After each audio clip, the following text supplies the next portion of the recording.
You've heard the line before. There's a big difference between making a living and making a life. But like so many overused phrases, it tends to roll right off the tongue without sinking in. That is, until life makes sure you pay attention. But first, a story.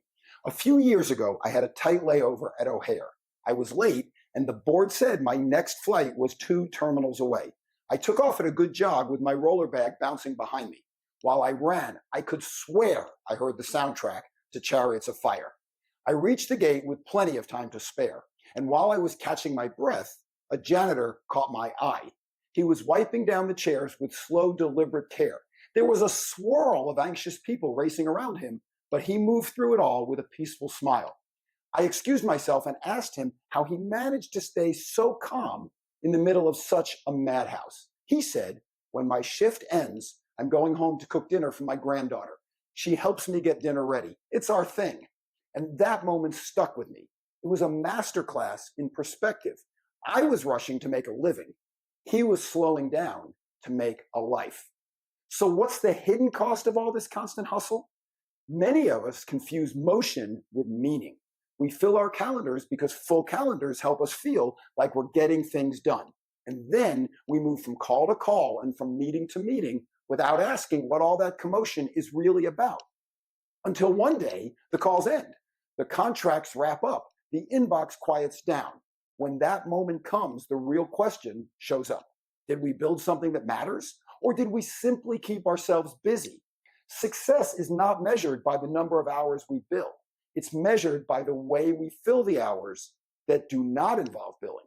This is not a plea to work less. It's an invitation to work with intention.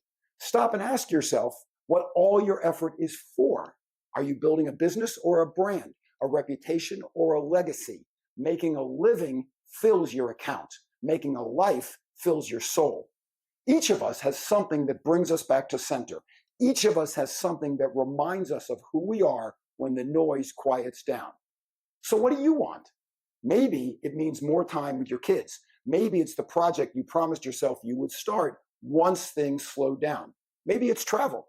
I read an article in the Wall Street Journal last week that said sore knees are a sign that you should explore your non-work options. Not because your job is harming your knees, but because your aching knees are telling you that travel will not always be as easy as it is right now.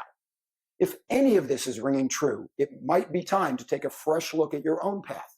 What does making a life look like for you? Whatever your answer, it begins with a shift in mindset, more intention, fewer sprints through airports. After all, life does not wait for your schedule to clear. Oh, and one last thing, and please bear with me because this is about what I want.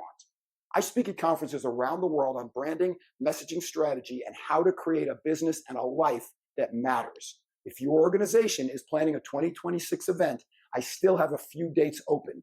I would be honored to help your audience find clarity, presence, and purpose.